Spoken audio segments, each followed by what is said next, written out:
अस्सलाम वालेकुम and a very good morning. एक नई और बेहतरीन सुबह के साथ मैं हूं रुशना ज़मीर और मेरा साथ दे रहे हैं हाफिज़ नजमुल साकिब। उम्मीद करता हूँ आप लोग खैरियत से होंगे, जहाँ पर भी होंगे खुशबाश होंगे। अल्लाह आप सभी लोगों को खुश रखें। ख़वातीन और हज़रात, इस मुल्क पाकिस्तान, इस्लामी जमहूरिया पाकिस्तान में 15वीं कौमी असम्बली तहलील कर दी गई है। वज़ीर आज़म पाकिस्तान मोहम्मद शहबाज शरीफ की जानिब से सदर मुमलिकत को समरी भेजी गई और सदर मुमलिकत ने दस्तखत किए, जिसके बाद से कौमी असम्बली भी तहलील हो गई और उसके साथ साथ वफाकी काबीना भी तहलील हो गई।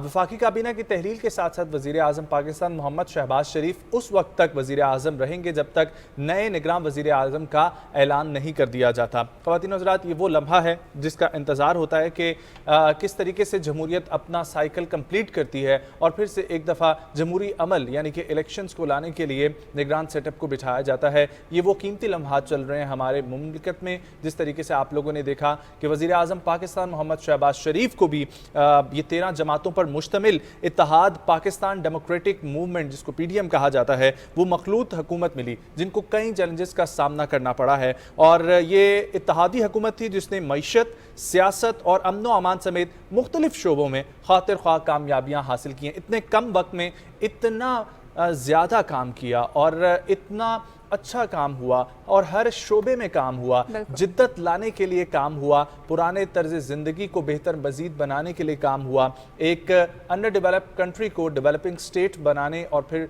डेवलप कंट्री की तरफ लेकर जाने के लिए इस हुकूमत ने बहुत काम किया। बिल्कुल। और ऐसा है कि नजम सिर्फ मुल्क के अंदर अंदर चीज़ें नहीं ठीक हुई, बल्कि बाहर के ममालिक के साथ भी बहुत सारे ताल्लुकात जो है बेहतर तरीके से निभाने की कोशिश की गई है। जिस तरीके से आप CPEC को देखें, उसके 10 साल मुकम्मल हो गए तो उसका सेकेंड फेज स्टार्ट हो गया और इस तरह से बहुत सारी चीज़ें और भी देखने को मिल रही है। और डेली की बेसिस पे हम इस तरह के इनिशिएटिव जो हैं वो अपने प्रोग्राम का हिस्सा भी बनाते हैं, जो कि वज़ीर आज़म शहबाज शरीफ की तरफ से लिए गए। इस हवाले से हमारे पास एक रिपोर्ट भी है कि देखा जाए कि ये 16 महीने की कारकर्दगी क्या थी। यासिर हुसैन की रिपोर्ट देखते हैं। अप्रैल 2022 को पाकिस्तान की तारीख में पहली बार किसी वजीर आजम को आईनी तरीकाकार यानी तहरीके अदम एतमाद के जरिए हटाया गया और 13 सियासी जमातों के बड़े इत्तेहाद PDM ने हुकूमत संभाल ली। ताहम उस वक्त से इत्तेहादी हुकूमत को मैशियत, सियासी अदम इस्तेहकाम, अमनो अमान और खारजा उमूर पर कई चैलेंजेस का सामना रहा। इतनी ज्यादा जमातों के इत्तेहाद की हुकूमत का चलना इंतहाई मुश्किल होता है, लेकिन वजीर आजम शहबाज शरीफ सब जमातों को एहसन तरीके से अपने साथ लेकर चले और मुल्क में सियासी और माशी इस्तेहकाम कायम करने में कामयाब हुए। इत्तेहादी हुकूमत की कोशिशों से गुज़श्ता हुकूमत की तरफ से बिछाई गई इक्तिसादी बारूदी सुरंगों और आलमी ईंधन और खुराक की सप्लाई लाइनों में खलल के बावजूद पाकिस्तान की माशियत मुस्तहकम हुई और मुल्क के दिवालिया होने की तमाम पेशंगोइयां गलत साबित हुई। FATF की ग्रे लिस्ट से पाकिस्तान के अखराज और IMF प्रोग्राम की बहाली ने मुल्की मैशियत को मुस्बित सिमत पर गामजन किया। इत्तेहादी हुकूमत ने पाकिस्तान के सिफारती ताल्लुकात की तामीर नो पर भी भरपूर तवज्जो दी और चीन समेत दोस्त मुल्कों के साथ ताल्लुकात को असर नो बहाल किया, जबकि ताअत्तुल के शिकार CPEC मंसूबों में तेजी लाई गई। मुल्की तारीख के बदतरीन सैलाब के दौरान हुकूमत की रेस्क्यू, रिलीफ और बहाली की कोशिशें भी मिसाली रहीं। शहरियों को रिलीफ फराहम करने के लिए तवानाई के मिक्स मंसूबों, सोलर, हाइडल और कोल पावर प्रोजेक्ट्स पर नए सिरे से तवज्जो मरकूज की गई, जिसका मकसद बिजली पैदा करने के महंगे जराये को सस्ते जराये में बदलना है। इत्तेहादी हुकूमत ने ज़राअत, मादनियात, सनत, सयाहत और मवासलात समेत मुख्तलिफ शोबों में तरक्याती मंसूबों को भी तकमील की राह पर गामजन किया। Yasir Hussain, Pakistan television news, Islamabad. ख़वातीन और हज़रात, ये जमहूरी तसलसल, ये सिलसिला जिसका इंतज़ार होता है कि 5 साल जब शुरू होते हैं तो बहुत सारी उम्मीदों के साथ हुकूमत शुरू करती है और फिर उसके बाद वो चलते चलते सफ़र जब कौमी असम्बली तहलील करने का वक्त आता है तो कल बहुत ही खूबसूरत मनाजर हमने कौमी असम्बली के भी देखे और PTV के आप लोगों ने इंस्टाग्राम पेज या अगर प्लेटफॉर्म्स ज्वाइन किए हुए हैं तो वहाँ पर भी आपको वो तमाम तस्वीर शेयर की गई होंगी कि बहुत खुशी भी हो रही थी इस चीज़ के लिए कि एक कुछ बहुत ही कम अरसे में इतना ज़्यादा काम करना, इंफ्रास्ट्रक्चर में, तालीम में, हेल्थ में इन्वेस्ट करना, हमारे नौजवानों को बाइख्तियार बनाना, हमारे डेवलपमेंट को जो है मज़ीद बेहतर बनाने के लिए जिस तरह इस हुकूमत ने काम किया और ये PDM ने साबित किया है कि तमाम जो बात की जाती थी मिसाके मईशत और मिसाके जमहूरियत की, तो मिसाके जमहूरियत अगर हो जाए तो पाकिस्तान बेहतरी की तरफ जाने और बेहतरी की जानिब गामजन होगा, राग़िब होगा। और यही तसलसल अब देखना है कि अगले वज़ीर आज़म पाकिस्तान कौन होंगे। और जब तक वज़ीर आज़म नहीं आते निगरान, तब तक वज़ीर आज़म पाकिस्तान मोहम्मद शहबाज शरीफ ही अपने फ़राइज़ सर अंजाम देते रहे। बिल्कुल, एक बहुत ही अच्छी एग्जांपल सेट की है इन्होंने कि हर डिपार्टमेंट जो है वो मतलब मुल्क का कोई ऐसा हिस्सा नहीं है जहाँ पे इन लोगों ने काम ना किया हो। मुकम्मल तरीके से एक यूनिटी के साथ जो है वो इक्वल डिस्ट्रीब्यूशन हर चीज़ की हो, चाहे वो रिसोर्सेज की बात कर लें, चाहे वो डेवलपमेंट की बात कर लें, चाहे नए इनिशिएटिव्स लेने की बात कर लें, तो हर चीज़ जो है वो एक बैलेंस के साथ चलती जाती है। अब चलेंगे अपने खबरों के सिलसिले की तरफ से और आपको बताती चलूँ कि जेम्स वेब टेलीस्कोप जो है वो आपको दुनिया के कायनात के मुख्तलिफ चीज़ों के बारे में बताता रहता है और वहाँ की बहुत सारी इन्फॉर्मेशन आपको उसके बारे में मिलती रहती है और बहुत सारे सवालात के जवाबात भी आपको फराहम करने में मदद करता है, ठीक है।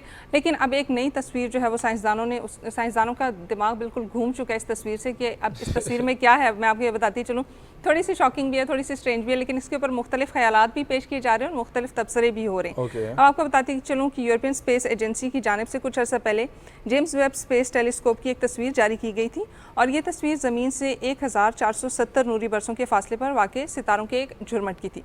अब इसके आगे फर्दर ये बताऊं कि इस तस्वीर में सितारों के इज्तिमा के करीब वो मादा मौजूद है जो सितारों का हिस्सा बन रहे हैं, लेकिन इसके पस मंज़र एक ऐसी चीज़ नज़र आई है जिसने साइंसदानों को हैरान और परेशान भी कर दिया और सोचने पर मजबूर कर दिया कि ये क्या है। इस तस्वीर में एक बहुत बड़ा कायनाती सवालिया निशान नज़र आ रहा है, यानी एक क्वेश्चन मार्क सा नज़र आ रहा है, ठीक है। अब ये सोच रहे हैं कि ये क्वेश्चन मार्क क्या है और अभी इसके बारे में वाज़ह नहीं हुआ कि ये सवालिया निशान क्या चीज़ है। रंगत और साख्त को देखकर जो है ना कुछ ख्यालात पेश किए जा रहे हैं कि जेम्स वेब टेलीस्कोप को संभालने वाली टीम ने ये बताया है कि ये मुमकिना तौर पर एक बहुत दूर वाक़ कहकशां हो सकती है या हो सकता है कि ये कहकशाओं के आपस में मिलने का अमल हो जो पहली दफ़ा नज़र में आया है।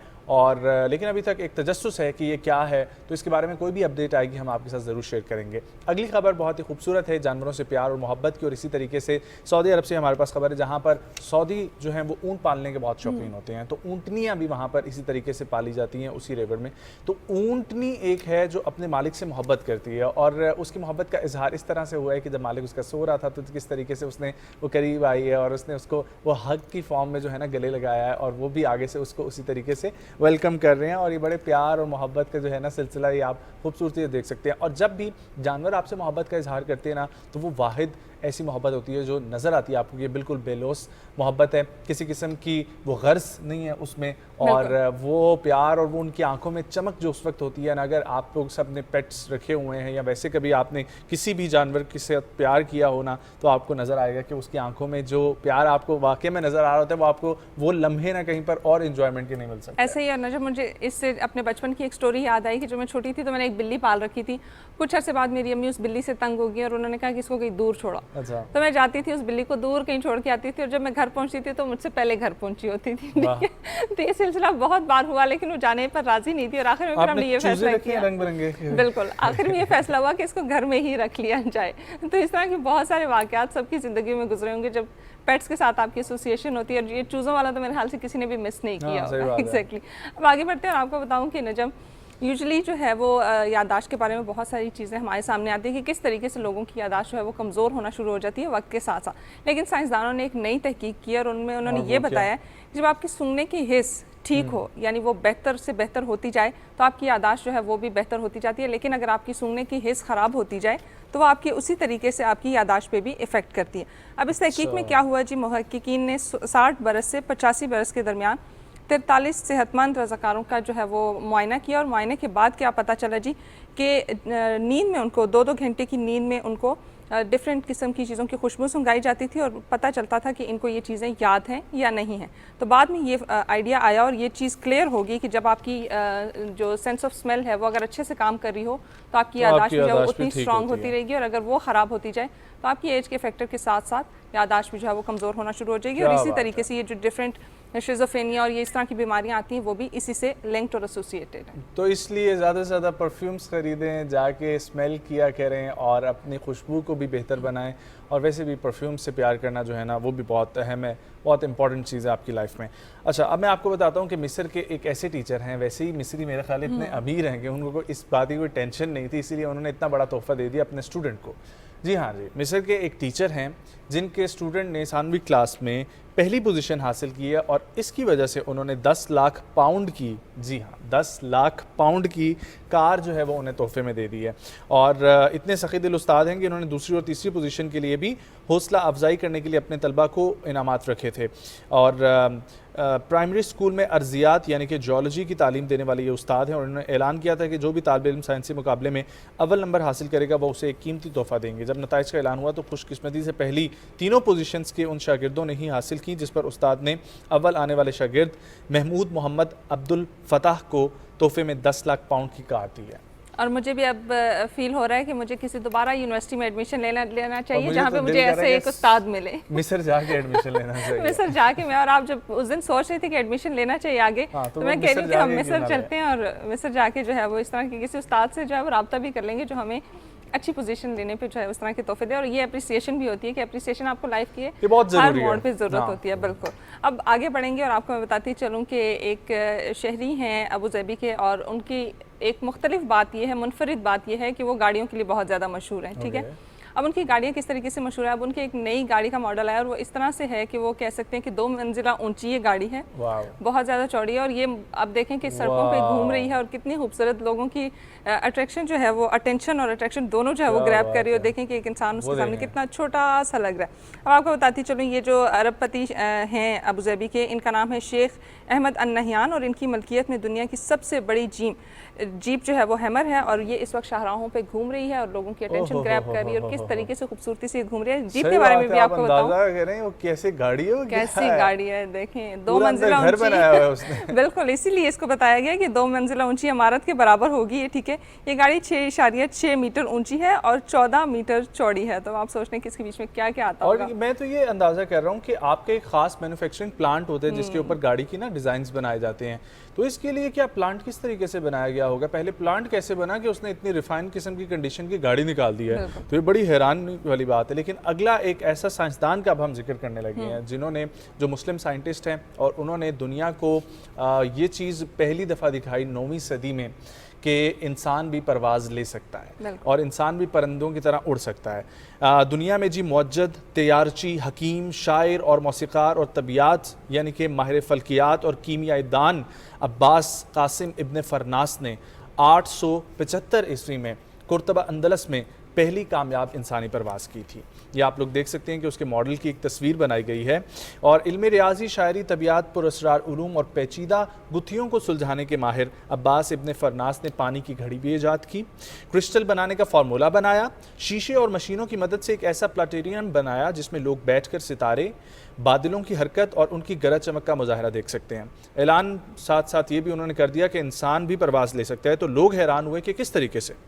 तो फिर उन्होंने परिंदों के पर से, यानी कि 2 साइज़ जितने उनके पर के अपने साइज़ बनाए, ठीक है, पर, और फिर वज़न के मुताबिक तैयार किया और फिर फ्रेम के कपड़े भी इस्तेमाल किए और बिल्कुल। और उसके बाद वो एक पहाड़ी के ऊपर चढ़े और वहां से वो कूदे और लोगों को लग रहा था कि इनकी हड्डियां टूट जाएंगी, लेकिन ऐसा नहीं हुआ। पूरी डिटेल्स हैं कि जी कुर्तबा से 2 मील दूर शुमाल मशरिक में वाक़े मीर अब्दुल रहमान अल दाखिल के बनाए हुए महल रसाफा के ऊपर एक पहाड़ी थी जहां पर वो चढ़ गए और कई सौ तमाशबीनों की मौजूदगी में उन्होंने जब छलांग लगाने का फैसला किया अपना वो सूट पहनकर, तो लोगों ने कहा कि ये पागल है।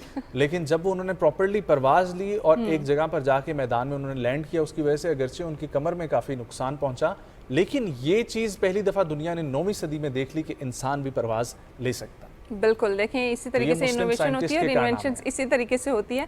और मेरे ख्याल से अपने ऊपर बिलीफ होना ना बहुत ज़्यादा ज़रूरी है, क्योंकि जब आप इस तरह से कोई भी काम करते हैं, देखिए इर्द गिर्द जितने भी लोग थे वो ये समझ रहे थे कि शायद इनकी हड्डियां टूट जाएंगी, इनको कोई नुकसान हो जाएगा, लेकिन उनका अपने ऊपर कॉन्फिडेंस था, तो उनको पता था कि मैं कोई ना कोई एक नई चीज़ जो है वो दुनिया को दे जाऊँगा। अब आगे बढ़ते हैं और जिस तरीके से बुलंदियों की बात हो रही है, तो आपको बताती चलूँ कि दुनिया की बुलंद तरीन इमारत जो है बुर्ज खलीफा, उसके बारे में एक नई चीज़ पता चली और वो ये है कि ये दुनिया की 10 जो पसंदीदा इमारतें हैं उनमें इसका नाम जो है वो शामिल कर दिया गया है और 10 पसंदीदा मकामात भी उनकी फहरिस्त में भी इसको शामिल कर दिया है। ठीक है जी। आपको बताएं कि ये माहिरीन के मुताबिक दुनिया की सबसे ऊंची फलकपोश इमारत को सालाना कितने लोग विज़िट करते हैं जी? 16.73 मिलियन लोग जो है वो इसको विज़िट करते हैं। और ये मतलब ऑफ कोर्स जो भी लोग दुबई जाते हैं, तो अपने भी जितने हमारे फ्रेंड्स होते हैं वो जाते हैं, तो यहाँ का विजिट जो है वो लाजमी उनकी विश लिस्ट में शामिल होता है। दुनिया का एक ऐसा सेंटर ऑफ अट्रैक्शन बन चुके हैं, इसीलिए सबके यहाँ पर जाने की ना बहुत ज़्यादा ख्वाहिश होती है। लेकिन अगली खबर भी हमारे पास बहुत इंटरेस्टिंग और वो है आयरलैंड से, जहाँ पर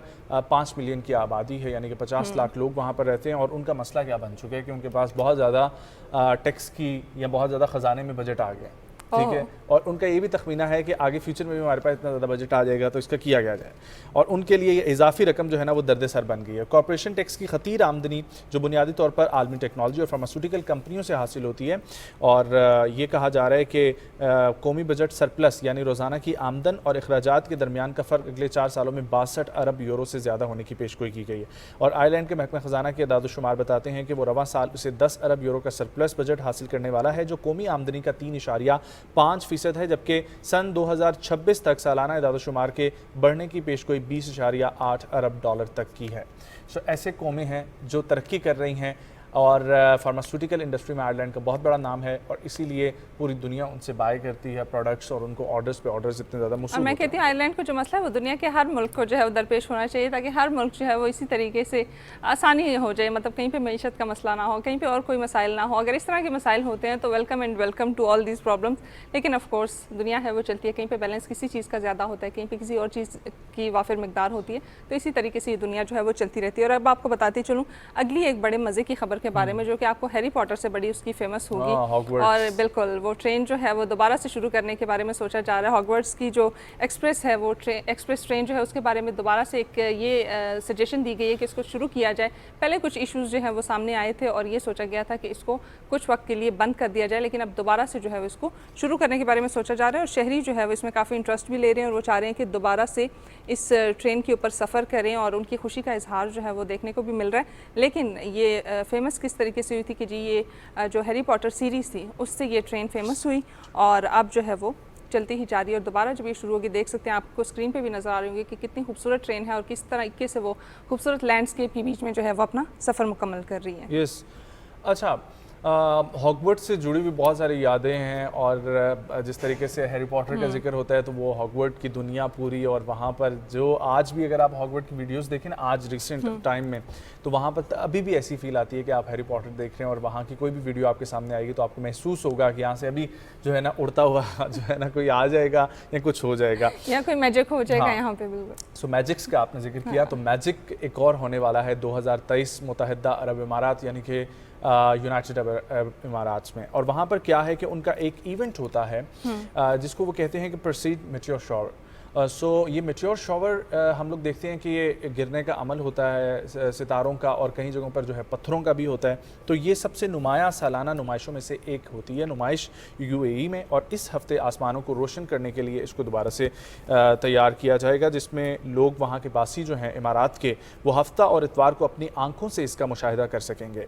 परसीड मेटियोर शॉवर जो है वो पीक उसकी 12 अगस्त की रात और 13 अगस्त की सुबह होने की तवक्का है, और किसी भी तारीख जगह पर फ़ी घंटा 100 से ज़्यादा अलका पैदा होने की तवक्का है। और ये दिलकश वाक़या उस वक्त पेश आता है जब ज़मीन कमेट स्विफ्ट यानी कि टटल के पीछे से छोड़ी हुई बाक़ियात को अबूर करती है, जिसके नतीजे में शहाब साकिब या टूटे हुए सितारों का एक शानदार डिस्प्ले होता है जो आसमानी वसत में फैलता है। और कमेट स्विफ्ट यानी कि टटल और ज़मीन के करीब से गुजरने वाली सबसे बड़ी बार बार आने वाली शय आखिरी बार 1992 में करीब आई थी, और अपने पीछे बर्फ़ और चट्टान के टुकड़े छोड़ गई थी। और अब इसका अगला मुतवक्का करीबी नज़ारा जो है ना वो तकरीबन कहा जा रहा है कि 2126 में मुमकिन है। सो अभी 2023 चल रहा है, 2126 इज़ लाइक आज से 103 साल बाद जो है ना, तब तक मैं और आप तो बिल्कुल नहीं होंगे, लेकिन जो होंगे वो इसको एंजॉय कर सकेंगे, जो अभी हैं वो इसको एंजॉय ज़रूर करें। अब आपको मैं लेके जाती चलूँ यूएई से, अब मैं आपको लेके जाऊँगी टेक्सास की तरफ, ठीक है। खूबसूरत नज़ारों की तो आपने बात की, लेकिन अब एक ऐसे नज़ारे और ऐसे वाक़े के बारे में बताने लगी हूँ जो कि बहुत ही ख़तरनाक था। और ख़तरनाक क्या था कि खातून, एडवेंचर नहीं था, एक खातून के ऊपर बहुत ही एक ज़बरदस्त हमला हो चुका था, और सांप और हॉक ने जो है वो इकट्ठे उसके ऊपर हमला किया, और हॉक जो था वो अपना शिकार जो है वो पकड़ने के लिए जा रहा था। और ये वीडियो बहुत ज़्यादा वायरल हो रही है। वो शिकार पकड़ने के लिए जा रहा था, एक सांप जो था वो उसका शिकार था, लेकिन सांप जो है वो गलती से खातून के बाजू पर गिर गया, और सांप ने अपना आप जो है वो खातून के बाजू से लपेटना शुरू कर दिया। लेकिन उसी वक्त वो हॉक ने उनके ऊपर हमला किया, और उनके ऊपर डबल हमले जो है वो होना शुरू हो गया। और सांप ने क्या किया, नहीं जी वो वीडियो आपके पास जो है वो हम नहीं दिखाना चाह रहे, ताकि लोग जो है वो ज़्यादा परेशान ना हो कि किस तरीके से ये हमला हुआ, लेकिन आपको सोशल लेकिन मीडिया बचने की टेक्निक्स जो है ना वो तो करनी चाहिए हाँ, इसी बिल्कुल। तरीके से। अच्छा, मैं आपको बताता हूँ, टेक्नोलॉजी में मेटा जो है वो कल भी हमने उसका जिक्र किया, व्हाट्सएप में नया फीचर मुतारिफ करवाने के लिए CEO मार्क ज़करबर्ग ने कहा है कि ऐसा फीचर ला रहे हैं जिसका अरसे से इंतजार था, and that is video call के दौरान आप अपनी टेलीफोन की स्क्रीन जो है वो शेयर कर सकेंगे। लाइक अगर मैं और ये वीडियो कॉल कर रहे हैं और मैं ये चाहता हूँ कि just look at my phone, और मेरे फ़ोन के अंदर ये देखो इसने मुझे क्या भेजा हुआ है, तो मैं इनके साथ शेयर कर सकूँगा और वो उसको एक्सेस करके देख सकती हैं। सो इट्स काइंड आपका वो सिलसिला होता था, उसको पता नहीं क्या कहते थे, वी समथिंग, या उसका क्या नाम था, जो आप कंप्यूटर की शेयर करते हैं स्क्रीन और फिर उसके बाद यूज़ कर सकते हैं। तो इसी तरीके से ये कोई उसी ऐसे की एक सिलसिला चल रहा है। एक्सटेंशन लग रही है, ठीक है। लेकिन अच्छी चीज़ है, आप यूजुअली ये होता है कि आपको स्क्रीन रिकॉर्डिंग करनी पड़ती है और इस तरीके से दोबारा भेज के उसके बाद उसके ऊपर दोबारा कॉल करके आपको फर्दर डिस्कशन करनी पड़ती है। तो एक आसान तरीका है कि आप वीडियो कॉल पे और साथ साथ जो है वो अपना कंटेंट भी जो है वो शेयर करते रहें, स्क्रीन शेयर करते रहेंगे तो आपके लिए आसानी होती जाएगी। अब आपको मैं लिख के चलूँ, आपको याद होगा कोविड के दिनों में एक ऐप का हमने बहुत बहुत बहुत ज़्यादा इस्तेमाल किया स्कूल्स में, कॉलेजेस में, ऑफिस में, और आपको अब याद आ ही गया होगा कि हम बात कर रहे हैं जूम की। जूम ऐप जो थी वो बहुत ज़्यादा इस्तेमाल हो रही थी, बिल्कुल। और उसके जितने भी वर्कर्स थे, आपको पता है कि कोविड में सब वर्क फ्रॉम होम कर रहे थे, तो जूम जो थी इनके ऑफिस में भी लोग नहीं आ रहे थे और वो भी सारे जो इनके वर्कर्स थे वो वर्क फ्रॉम होम कर रहे थे। लेकिन अब क्या हुआ है जी कि इन्होंने कहा है कि जो वर्क फ्रॉम होम वाली फैसिलिटी है वो अब बंद कर दी जाएगी और कुछ जो इनके वर्कर्स हैं वो हफ्ते में बिल्कुल 1 या 2 दिन जो है वो दफ्तर आएंगे। जो कुछ इन्होंने एक एरिया बताया है, ठीक है, दफ्तर के 50 मील के अंदर अंदर रहने वाले मुलाजमीन जो है वो हफ्ते में कम से कम 2 बार दफ्तर जो है वो हाजिरी भी लगाएंगे और वहाँ दफ्तर आके जो है वो कितनी काम चिल करेंगे। नौकरी है इनकी, अभी भी वो भी एक मखसूस एरिया में रहने वाले लोग आएंगे और वो भी सिर्फ और सिर्फ हफ्ते में 2 दफा आएंगे, बिल्कुल। और वो भी कुछ देर के लिए होगा। कुछ देर के लिए तो क्या ही बात है, ऐसी नौकरी हर किसी को अल्लाह दे। आमीन। ब्रेक की तरफ बढ़ेंगे, वापस आएंगे, कंटिन्यू करेंगे प्रोग्राम को, कहीं मत जाएं, सुबह पाकिस्तान के साथ रहें। बहुत इंटरेस्टिंग टॉपिक है और बहुत मोटिवेटिंग टॉपिक है उन तमाम ओवरसीज़ पाकिस्तानियों के लिए जो इस वक्त पाकिस्तान को रिप्रेजेंट कर रहे हैं, दुनिया के किसी भी मुल्क में किसी भी जगह पर पाकिस्तान की नुमाइंदगी कर रहे हैं। उनके लिए बहुत ही हमारे पास एक प्यारा मैसेज भी है और एक स्टोरी भी है, आपके साथ शेयर करेंगे, लेकिन उससे पहले एक ब्रेक हमारे साथ रहें।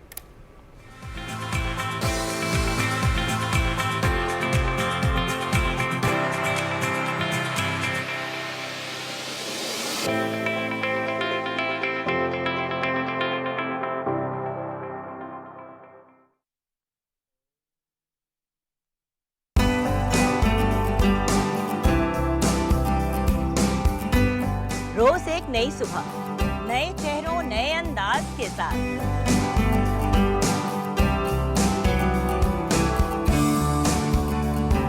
आपके मनपसंद सितारे होंगे हमारे साथ।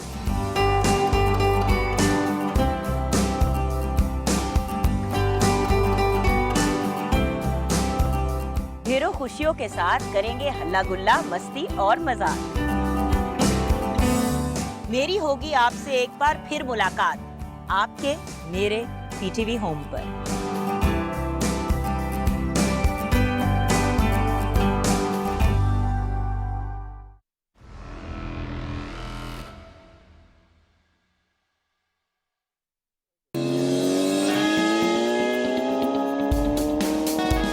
इन लोगों को फौरी अरेस्ट करें और इन पे भारी जुर्माने आयद करें। इस मैदान के बेहतरीन घोड़े तो तुम ही हो। मुझे तुम्हारे साथ ने डरपोक बना दिया, कि ना जाने अगले लम्हे क्या हो जाए। मीना, कोई पदरू चिमट गई है।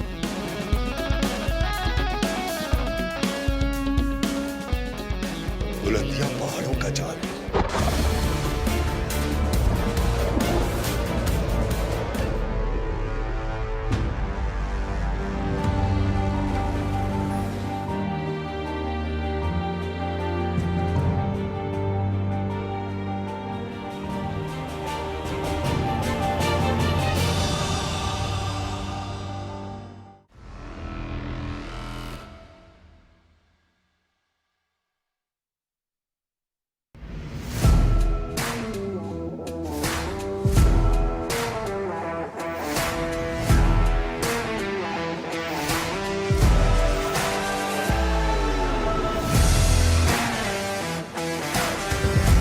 PTV एकेडमी पे हम आपको यही सिखाएंगे कि ड्रामे का मेकअप कैसा होता है, फिल्म का मेकअप कैसा होता है और कमर्शियल्स में जो मेकअप होता है वो कैसा होता है।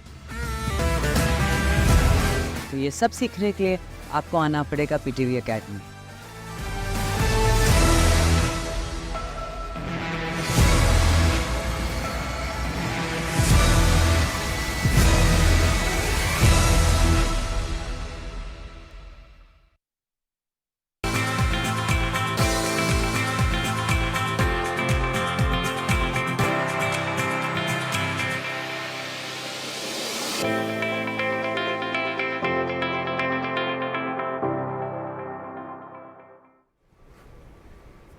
आज़ादी का महीना है और हर तरफ जो है वो आज़ादी की खुशियाँ जो है वो बांटी जा रही है और जोशो खरोश से जश्न जो है वो मनाया जा रहा है। आप देख सकते हैं कि जब भी हम घरों से बाहर निकलते हैं तो हर गली, हर मोहल्ले और हर रोड पे जो है वो पाकिस्तान का परचम लहरा रहा होता है और मुख्तलिफ़ चीज़ें जो हैं वो हो रही हैं। बहुत सारे लोग जो हैं वो ड्रेसेस लेने की कोशिश करें।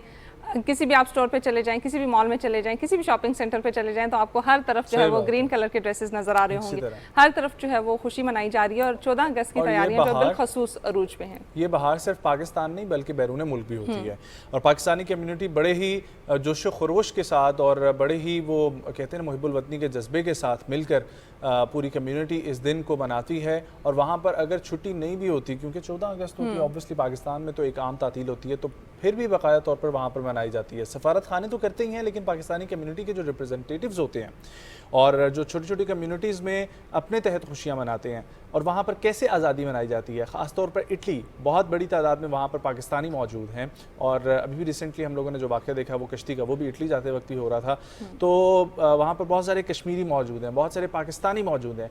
तो वो मुहिब्बुल वतनी से सरशार पाकिस्तानी कैसे जो है ना वो 14 अगस्त या 23 मार्च को सेलिब्रेट करते हैं, पाकिस्तानी कौमियत से मोहब्बत का इजहार वहाँ पर कैसे करते हैं, कैसे पाकिस्तान की नुमाइंदगी करते हैं, ये हम जानेंगे। हमारे साथ एक इटली में मुकीम पाकिस्तानी जो हैं वो हमें ज्वाइन कर रहे हैं थ्रू वीडियो लिंक और उनसे आपको मिलवाते हैं और वहाँ पर ज़रा पाकिस्तानियों के आजकल की एक्टिविटीज़ क्या चल रही हैं अगस्त के महीने में वो हम जानते हैं। हमारे साथ मौजूद हैं जी आसिफ रज़ा साहब। अस्सलाम वालेकुम आसिफ साहब, बहुत शुक्रिया वक्त निकालने के लिए।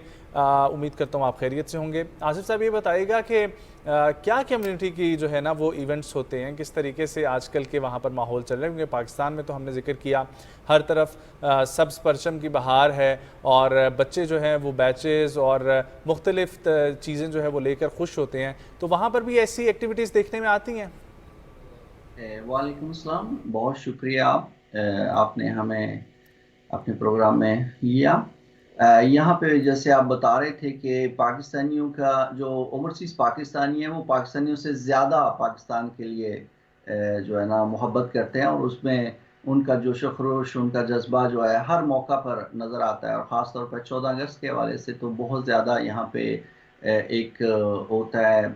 जितनी भी कम्युनिटीज़ हैं, चूँकि इटली बहुत बड़ा मुल्क है और यहाँ पे जो पाकिस्तानी हैं तकरीबन 2.5 लाख से अबव हैं, तो वो और ख़ास तौर पे वो फैले हुए हैं। मतलब जिस तरह आप फ्रांस या जर्मनी या दीगर जो यूरोपियन मुल्क हैं वहाँ पे कम्युनिटी की तादाद बड़े शहरों में है, जैसे पेरिस में ज़्यादा कंसंट्रेट है और बाकी फ्रांस में मुख्तलिफ शहरों में कम है।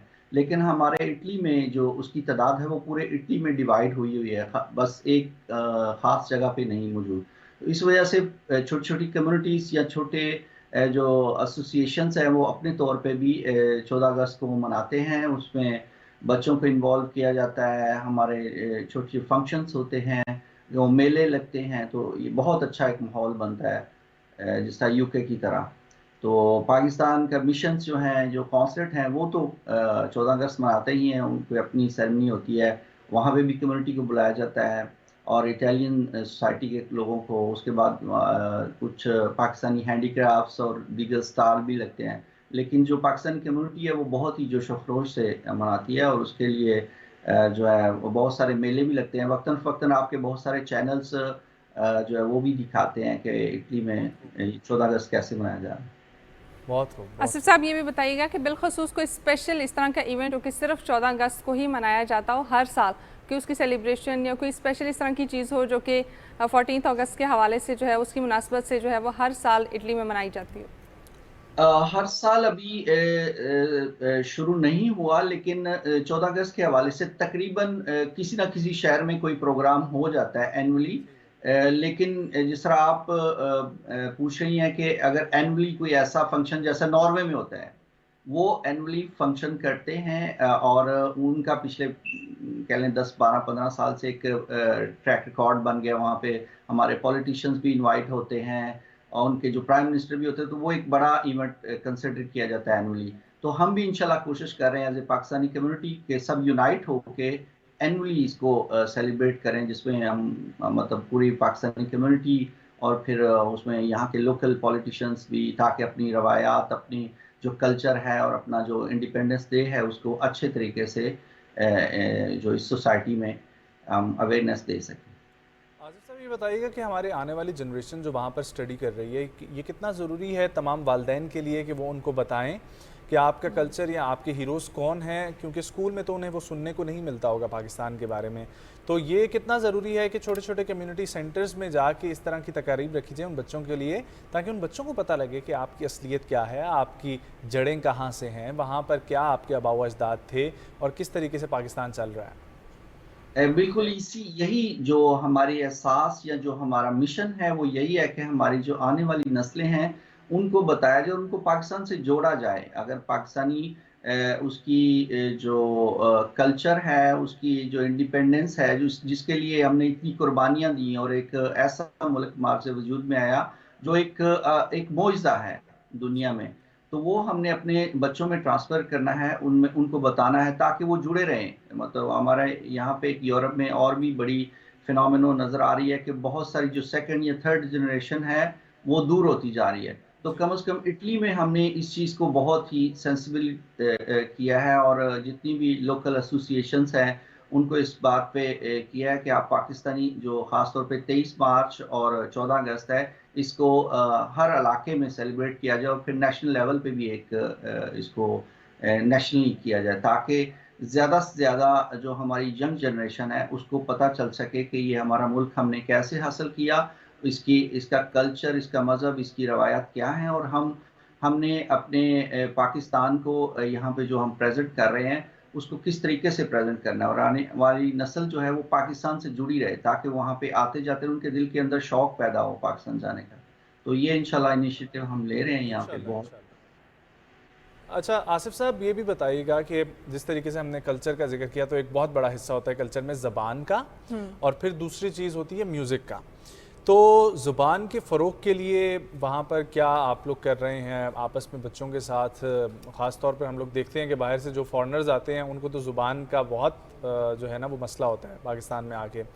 और दूसरी चीज़, म्यूज़िक के लिए कोई इवेंट्स करवा रहे हैं ताकि यहाँ का जो ख़ास एक म्यूज़िक है, वो जो वैरायटी है, वो डाइवर्सिटी है, वो वहाँ पर भी झलके और पता लगे फॉरेनर्स को कि पाकिस्तान कितना रिच है कल्चर में। बिल्कुल, इस पे हमने रिसेंटली तकरीबन कह लें 2-3 मंथ्स हुए हैं। अभी एक नेशनल लेवल पे ब्रेशिया एक है जिसको मिनी पाकिस्तान भी कहते हैं, वहाँ पे हमारी कंसल्टेशन है इसकी जो है कम्युनिटी की। तो वहाँ पे हमने एक पाकिस्तानी कल्चरल शो किया था जिसमें हमने पाकिस्तानी फूड, पाकिस्तानी लिबास और पाकिस्तानी म्यूज़िक और ये सारी चीज़ें हमने इंट्रोड्यूस कराई थी और वहाँ के लोकल जो मेयर हैं और उनकी लोकल कम्युनिटी ने बड़ी तादाद में और पाकिस्तानी कम्युनिटी ने शिरकत की और वहाँ पे उसको बहुत सराहा। और वहाँ पे जो हमारी यंग जनरेशन है वो भी बहुत आई, ख़ासतौर पे हमारा फूड और जो म्यूज़िक है वो उन्होंने बहुत पसंद किया और हमारे जो यंग जनरेशन है वो भी चाहती है कि हमारा कल्चर, हमारा म्यूज़िक, हमारा लिबास इन लोगों को पता चले कि हम किस तरह रहते हैं। हम सिर्फ यहाँ पे काम करने नहीं आए, हम एक बड़ी रिच सोसाइटी के लोग हैं और मतलब कल्चरली। तो उसको हम अगर प्रेजेंट करें तो हमारी जो यंग जनरेशन है वो बजाय इसके कि वो अपना कह लें उनके जो दिल में हो कि हम शायद यहाँ पे एज ए वर्कर आए हुए हैं और हमारा काम सिर्फ काम करना है, ऐसी बात नहीं है। हम एक जिंदा दिल कौम है और हमारा बड़ा एक रिच म्यूज़िक भी है, हमारा एक रिच फूड भी है।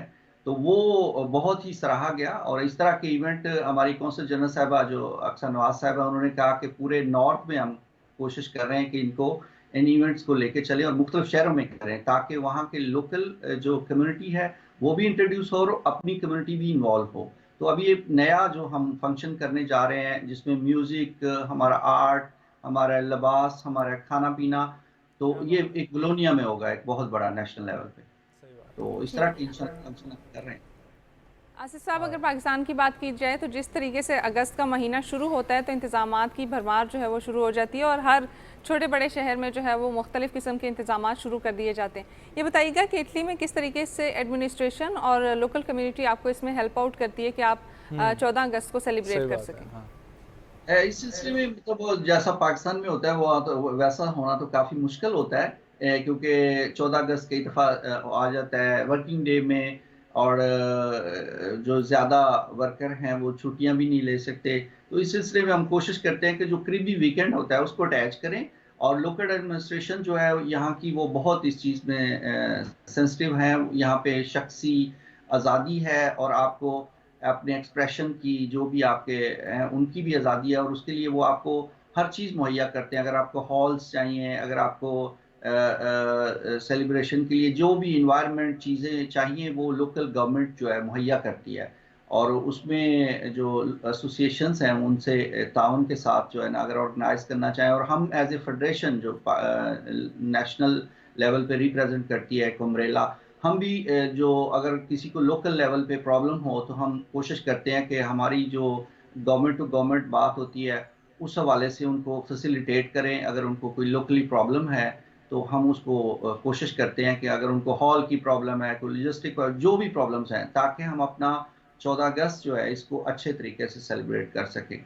आसिफ साहब ये बताइएगा कि यकीनी तौर पर हम देखते हैं कि हमारे म्यूज़िक में परदेसियों के ऊपर भी बहुत काम हुआ, और उसमें जब हम ये देखते हैं कि वापस आते हैं ना बैरून मुल्क मुकीम पाकिस्तानी, तो उनकी इन्जॉयमेंट भी मुनफरिद होती है, और वो चाहते हैं कि यहाँ पर वो 1 महीना 2 महीना जितना अरसा मौजूद है वो फुली तरीके से जो है ना पाकिस्तान घूमें, एक्टिविटीज़ करें।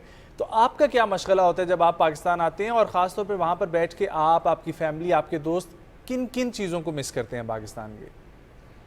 पाकिस्तान तो हमारे दिल में रहता है हर टाइम, और हर चीज़ को मिस करते हैं, अपने खाने को, अपने लिबास को, अपनी जो होती है अपने बहन भाइयों को, अपने रिश्तेदारों को, दोस्तों को, हर चीज़ को मिस करते हैं।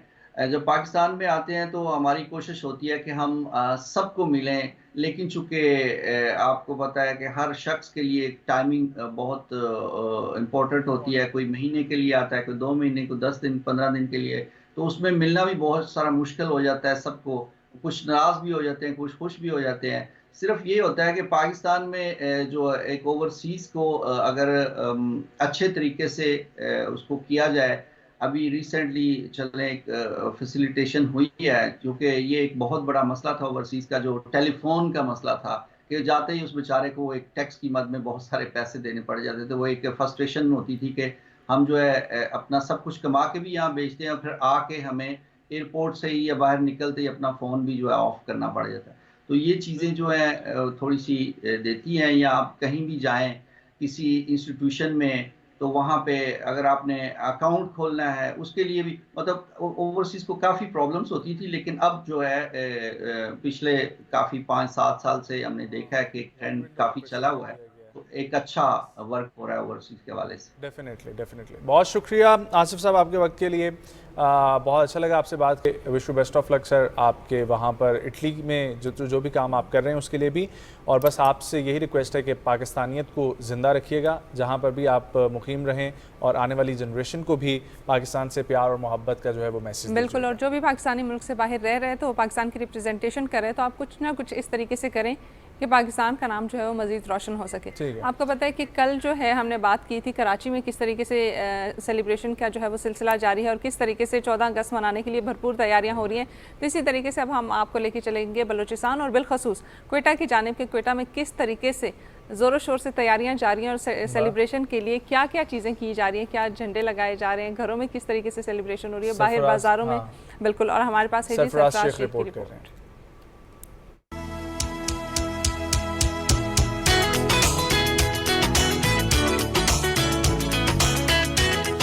क्वेटा में जश्न आज़ादी मनाने की तैयारियां भरपूर अंदाज में जारी हैं। Government girls higher secondary school railway colony की तालबात जश्न आज़ादी मनाने के लिए खासी पुरजोश हैं। हम इस वक्त यौम आज़ादी मना रहे हैं। मेरे स्कूल की जो तालिबात हैं उनके अंदर जो है एक वलवला है, एक जोश है।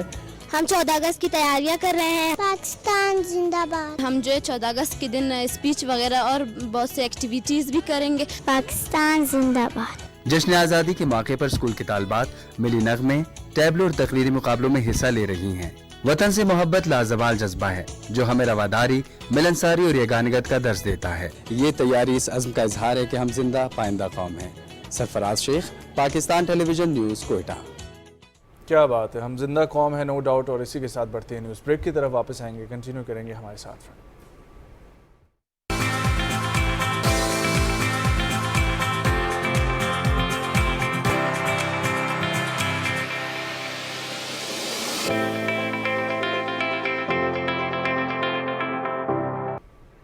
एक बार फिर सुबह पाकिस्तान में खुश आमदीद। और 14 अगस्त जैसे जैसे करीब आती जा रही है उसी तरीके से हम सेलिब्रेशंस की तो बात करें, किस तरीके से तैयारियां जो है वो उरूज में, उसकी तो बात करते रहते हैं।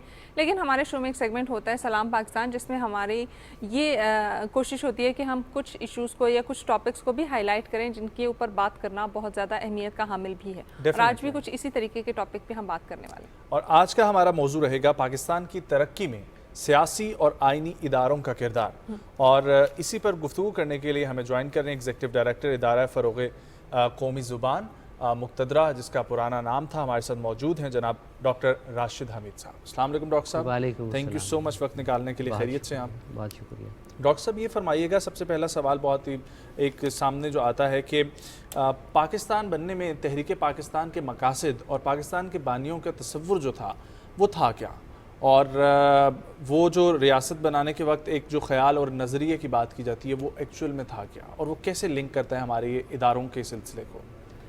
बहुत तवील बहस है और लंबी गुफ्तगू इस पे हो सकती है, मगर मुख्तसरन आजकल आपके यहाँ पाकिस्तान टेलीविज़न पे सुबह इसका रोज़ाना कम बेश जिक्र होता है, और ये वैसे भी होता रहता है, मगर अगस्त में ख़ास तौर पे आप एहतमाम करते हैं और उससे लोगों को आगाही भी होती है कि जो बर्रे सगीर की उस वक्त की सूरत हाल थी उसमें जो मुस्लिम अवाम थे, जो मुसलमान थे, उनको एक बहुत मुश्किल सूरत हाल दरपेश थी। एक तो ये था कि हिंदुओं का गलबा था समाजी सतह पे जी, और अंग्रेज़ों की हुकूमत थी, और उन दोनों का गठजोड़ जो है उसकी वजह से मुसलमान बर्रे सगीर में पिस रहे थे बुरी तरह, और हर शोबे में, तालीम के शोबे में उन्हें पछाड़ दिया गया था, उनके कारोबार तबाह कर दिए गए, उनसे जायदादें छीन ली गईं, उनके जो समाजी मकाम व मर्तबा है वो इतना नीचे आ गया कि उनके यहाँ अदम तहफ़्फ़ुज़ जो है वो रासिख हो गया, और जब अदम तहफ़्फ़ुज़ रासिख हो जाए तो फिर कौम तरक्की नहीं कर सकती। सही बात। अच्छा, अब ये फिर तवील बहस है कि हमारे जो बानियान पाकिस्तान है, सर सैयद अहमद ख़ान से लेके आगे कायदे आज़म तक आ जाइए, अल्लामा इकबाल बीच में, मौलाना मोहम्मद अली जो, और ये एक लंबी कहकशां है तवील।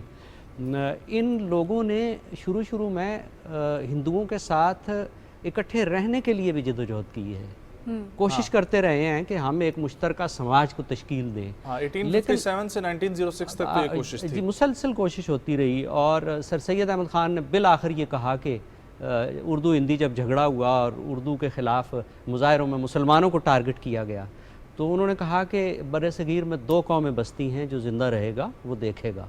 ये 2 कौमी नज़रिए का आगाज़ था, और तसव्वुर रियासत उनका बड़ा वाज़े था। वो आइन की हुक्मरानी चाहते थे कि एक ऐसा मुल्क कि जिसमें आइन जो है वो बालातर हो और पार्लिमान बालातर हो। उसकी वजह यह है कि हम तवील बहस में न भी जाएं तो कायदे आज़म अलैहिर्रहमत तक आ जाएं। आप उनकी सारी ज़िंदगी देखें कि आइनी सतह पे, कानूनी सतह पे जितने टू दी पॉइंट हज़रत कायदे आज़म थे, मुझे नहीं नज़र आता कि बर्रे सगीर में कोई और शख्सियत उनके कद काट की होगी ये बराबर आके खड़ी हो सकती है। तो वो उनका तसव्वुर रियासत ये था कि आवाम की ज़िंदगियों को, उनके हुकूक को तहफ़्फ़ुज़ तभी मिल सकता है जब आइनी और कानूनी इदारों की बालादस्ती साबित हो जाए। सही बात, बिल्कुल ऐसे। इसके लिए उन्होंने ये मुल्क बनाया था। ठीक है डॉक्टर साहब, जिस तरह से आपने बात की कि तसव्वुर रियासत क्या था और क्या एजेंडा जो है वो लेके चले थे हमारे बानी जो थे, लेकिन अब आप ये बताइएगा कि क़याम पाकिस्तान से लेके अब तक क्या वो जो रियासत का तसव्वुर था उसके एजेंडाज़ के ऊपर उस तरीके से काम हुआ है जो कि वो आइडिया लेके आए थे, उसी तरीके से उसके ऊपर काम हुआ है, या उसमें चंद तब्दीलियाँ भी की गई? बहुत अच्छा सवाल है और बरवक्त भी है। हम आम तौर पे जब भी कभी मुआजना करने लगते हैं ना पाकिस्तान का, तो हम तरक्की याफ्ता मुल्कों को सामने रख लेते हैं। सही बात है। हमें ऐसा नहीं करना चाहिए। हमें ये देखना चाहिए कि हम एक ऐसे मुल्क की बुनियाद रख रहे हैं कि जिसको बनाने के लिए एक तो एक कौम है मुतहारिब है हमसे और वो हमें बनाने नहीं दे रही, और एक जो हुक्मरान यहाँ से जाने वाले हैं वो भी खिलाफ हैं। तो हमें एक कटा फटा पाकिस्तान जो है वो तफवीज़ किया गया। इस मुल्क के जो आवाम है वो, जैसे मैंने अभी पस मंज़र में बयान किया कि उनकी तालीम नहीं है, उनका समाजी मकाम व मर्तबा नहीं है, उनका कारोबार नहीं है, उनकी जायदादें नहीं हैं उस तरह से जिस तरह के दूसरी कौम की थी। उनको तहफ़्फ़ुज़ था एक हुक्मरान कौम का, हमें नहीं था। तो हम एक ज़वाल ज़दा कौम थे जो हर शोबे में हमें ज़वाल आ चुका था। तो हमारे लिए ये मुश्किल था कि हम बहुत तेज़ रफ्तारी से तरक्की याफ्ता मुल्क बनाने के लिए सफ़र कर सकते। सही बात है। तो हमें बहुत रुकावटें उसमें पेश आई। मिसाल के तौर पे आपका पंजाब तकसीम कर दिया गया, आपका बंगाल तकसीम कर दिया गया, छूटते ही 1948 में कश्मीर जो है वो आपका छीन लिया गया। तो यानी एक नौज़ायदा ममलकत को जो दूसरी ना चलने देने के लिए एक आलमी साजिश के तहत जो है वो इस मुल्क को तमाम सरहदों पे जो है वो इंगेज कर लिया गया और मसाइल खड़े कर दिए गए। बानी पाकिस्तान अभी हयात थे जब कश्मीर का मसला पैदा हुआ। अब कायद-ए-आज़म रहमतुल्लाह अलैह से ज़्यादा कोई बहादुर शख्स तो तहरीक पाकिस्तान में नहीं होगा ना, मगर उनको भी मजबूर कर दिया गया कि वो कोई मसालियत की भी बात करें और फूंक फूंक कर कदम रखें। तो लिहाजा वो सफ़र हमारा कुछ आहिस्ता होता गया, मगर हम मंजिल की जानिब बढ़ते रहे। ठीक है। हमारे इदारे मजबूत हुए, हमारे इदारे मजबूती की तरफ बढ़ते रहे। और याद रखिएगा, कौमों के लिए 60, 70, 80 साल को बहुत बड़ा अरसा नहीं होता कि आप ये कहें कि वो फिलफोर तरक्की याफ्ता कौम आज नहीं और कल बन जाए, ऐसा नहीं होता। बिल्कुल दुरुस्त। हमने इर्तिका पाकिस्तान बनने के काफ़ी अरसे बाद आके तो हमारा फाइनल आइन बना और फिर उस आइन के अभी 50 साल मुकम्मल हुए हैं, तो वो एक तसलसल अभी चल रहा है। एक इमेच्योर है, लेकिन मेच्योरिटी की जानिब हर रोज़ एक नया कदम और एक नया इजाफा हो रहा है। जी। आइनी इदारों का जब हम जिक्र करते हैं तो सबसे सुप्रीम जो हमारे लिए इदारा पार्लियामेंट सामने आता है बिलाशुबा। और पार्लियामेंट में जब कौम की नुमाइंदगी होती है तो वो इस बात का सबूत देती है कि 22-25 करोड़ 26 करोड़ आवाम जो है उनका भरोसा इस एक इदारे को हासिल है। पार्लियामेंट के किरदार के ऊपर ज़रा रोशनी डालें। हमारा जो तस्वुर रियासत है बानियान पाकिस्तान में का, उसमें पार्लियामान को ही मरकज़ी हैसियत हासिल है। और अल्लामा इकबाल के अगर एक तो शायरी है, एक उनका इल्मी असासा है हमारे पास। बिल्कुल। उनके मज़ामीन हैं, उनकी नसर की सूरत में सियासी मौजू पे उनके मज़ामीन हैं। हम तो पूरी तरह पढ़ते भी नहीं ना अपने बड़ों को। उन्होंने तस्वुर रियासत पे बहुत गुफ्तगू कर रखी है और उन्होंने जो शुराई निज़ाम है हत्ता के इज्तिहाद के लिए भी पार्लियामान को फ़ौक़ियत दी है। बहुत खूब। हालांकि इज्तिहाद तो आलमी सतह पे मुसलमानों का एक बहुत बड़ा टूल है ना तरक्की का। जी। उसके लिए भी उन्होंने वाज़ेह एक फ़ैसला दिया हुआ कि ये काम भी अगर पार्लियामान करे तो दुरुस्त होगा। और ये जो हर जगह और हर गली में इज्तिहाद ना होता फिरे, पार्लियामान जो है वो कौम की रहनुमाई करे और नुमाइंदगी करे। हाँ। लेकिन उसमें हमें एक थोड़ी सी, मैं समझता हूँ कि इस सफ़र में रखने आते रहे। हाँ। हमारा पार्लियामान मुसलसल नहीं रहा। हाँ। और वो कहीं कहीं टूटता रहा। हाँ। कहीं कहीं बनता रहा। लेकिन मैं फिर ये कहूँगा कि इर्तिकाई सफ़र जारी रहा।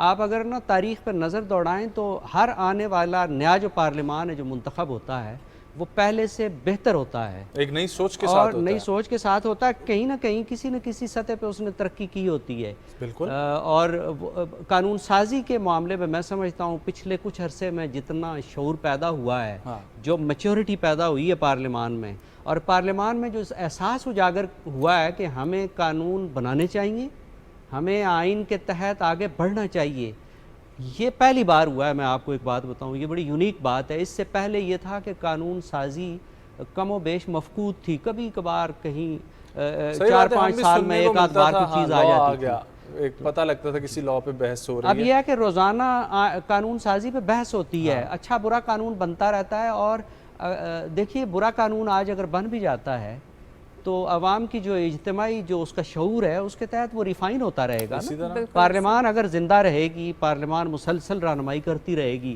फिर कोई ना कोई आएगा कि कहेगा कि ये कानून ठीक नहीं है, इसको यूँ बेहतर किया जा सकता है।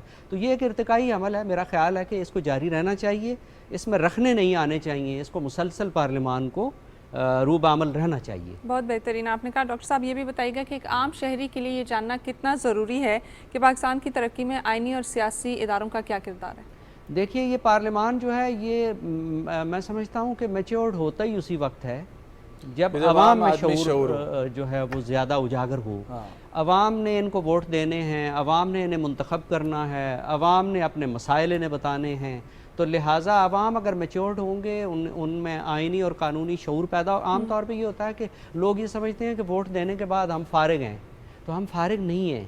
अवाम वोट देने के बाद अब उन अपने नुमाइंदों का इम्तहान भी ले और वो देखे कि कौन पार्लियामान में मुतहर्रिक है, किसने काम किया और किसने नहीं किया। और उसकी बुनियाद पर फिर मेरिट एक बनाए और फिर वोट दे, तो उस सूरत में एक ऐसा बड़ा पार्लियामान मार्ज़ वजूद में आएगा कि जिसका ख्वाब बानियान पाकिस्तान ने देखा था कि एक संजीदा और इज्तिहाद करने वाला पार्लियामान तश्कील दिया। थोड़ा सा आसान अल्फाज में डॉक्टर साहब ये भी ज़रा वजाहत कर दें, ये सियासी इदारे और आइनी इदारे में फ़र्क क्या है? देखिए, सियासी और आइनी इदारों में कोई बुनियादी फ़र्क उस तरह से होता नहीं है। अच्छा। मसलन कौमी असम्बली एक आइनी इदारा है और सियासी इदारा भी है। बिल्कुल एग्जैक्टली वही मैं भी, सेनेट आपका आइनी इदारा भी है और सियासी इदारा भी है, लेकिन अदालत जो है वो सियासी इदारा वो आइनी इदारा नहीं है, वो आइनी इदारा है। आपका इलेक्शन कमीशन जो है वो आइनी इदारा है और आप उसको सियासी इदारा नहीं कह सकते। तो कुछ हल्के फुल्के फ़र्क भी होते हैं ना। अब मसलन फ़ौज एक आइनी इदारा है मगर वो सियासी इदारा बिल्कुल भी नहीं है। तो ये फ़र्क मलहूज़ रखना चाहिए। अच्छी बहस है, मेरा ख्याल है इस पर अलग से प्रोग्राम होना चाहिए कि सियासी और आइनी इदारे में क्या फ़र्क है। इससे अवाम की तालीम जब होगी तो मेरा ख्याल है उनकी संजीदगी में भी इजाफा होगा और उनके इल्म में तो वाकई इजाफा होना चाहिए। सही बात है। अच्छा, एक और चीज़ सर, जब हम देखते हैं कि हम लोग हर इदारे की कंट्रीब्यूशन का जिक्र कर रहे हैं तो किसी भी कौम के लिए उसकी ज़बान की अहमियत बहुत बड़ी होती है और उसमें एक इदारा जो तहरीक पाकिस्तान के साथ भी जुड़ता है, जिसके अभी आप जो एग्जीक्यूटिव डायरेक्टर हैं, अरसे दराज से 75 साल से इदारा काम कर रहा है, उस इदारे के बारे में बताएं। और उर्दू को राइज करना क्यों नहीं ज़रूरी अभी तक समझा गया और उर्दू को इम्पोर्टेंस जो है उस तरीके से आज दिन तक क्यों नहीं मिली? दिलचस्प सवाल है। कैसा अच्छा होता अगर ये इदारा 70 साल पुराना होता। ये 79 में बना, यानी हमने कुछ काम बहुत ताख़ीर से किए। जब आइन नहीं ना बनता तो फिर इदारे भी नहीं बनते, ये याद रखिएगा। 73 का आइन बना तो इदारे बनने शुरू हुए। 76 में अकादमी अदवियात पाकिस्तान बनी। 79 में आपका जो है ये मुक्तदरा कौमी ज़बान बना, बहुत से इदारे बने। तो ये जो आइन है ये बुनियाद फराहम करता है। ये इदारा जो है इदारा फ़रोग़ कौमी ज़बान, जिसका पुराना नाम मुक्तदरा था, ये बना था उर्दू के दफ्तरी सरकारी ज़बान के नफाज के लिए। अच्छा। कि तैयारी करेगा जो आज दिन तक इंग्लिश और 15 साल के अंदर अंदर ये तैयारी पूरी कर लेगा और ज़बान नाफिज हो जाएगी और रिप्लेस कर लेगी अंग्रेज़ी को। ठीक है। बदकिस्मती के ऐसा नहीं हो सका, मगर सफ़र इस तरफ जारी है और हमें उम्मीद करनी चाहिए कि हमारा जो पार्लियामान है वो अपना किरदार अदा करेगा और ये ख्वाब जो है बानियान पाकिस्तान का, ये भी शर्मिंदा ताबीर होगा और उर्दू नाफिज होगी। जब तक ज़बान अपनी देखिए, आप सुनते होंगे बहुत से वाक़यात के जब जापान पर कब्ज़ा कर लिया गया तो उसका जो हुक्मरान है उसने कहा कि हमारी ज़बान न छीनिए, बाकी जो आपने करना है कर लीजिए। तो जो बड़ी कौमें होती हैं वो अपनी ज़बान के बारे में बड़ी हसास होती हैं। हम में ज़रा सी हसासियत की कमी है। मेरा ये ख्याल है कि हमें इस हसासियत को बढ़ाना चाहिए और इसको सियासी मसला नहीं बनाना चाहिए। ये एक तहज़ीबी मसला है, लेकिन इसका ये मतलब भी नहीं है कि हमारी जो मादरी ज़बानें हैं, जैसे सिंधी है, पंजाबी है, सराइकी है, पश्तो है, कश्मीर की हमारी ज़बानें हैं, जितनी भी हमारी ज़बानें हैं, कुछ 70 से ज़्यादा ज़बानें हैं हमारी, तो वो सारी हमें एक ही तरह से अजीज़ होनी चाहिए। लेकिन इस वक्त इस पाकिस्तान को जोड़ने वाली एक ज़बान हमारे पास मौजूद है जो मैं समझता हूँ गैर मामूली नेमत है। बलूचिस्तान के लोग पंजाब वालों से मुखातिब नहीं हो सकते अगर उन्हें उर्दू ना आती हो। वाइस वर्सा तमाम लोगों का यही हाल है कि हम मल्टीलिंगुअल सोसाइटी है, सो एक ज़बान नेमत की सूरत में हमारे पास ज़रूर होनी चाहिए जो कौमी ज़ुबान हो। डॉक्टर साहब, जब हम इदारों का जिक्र करते हैं तो इदारे बनते हैं मुख्तलिफ शख्सियात से मिलके, उनके किरदार से मिलके, और उन शख्सियात में हमारी जब इदारों की बात आती है तो ब्यूरोक्रेसी सामने आती है।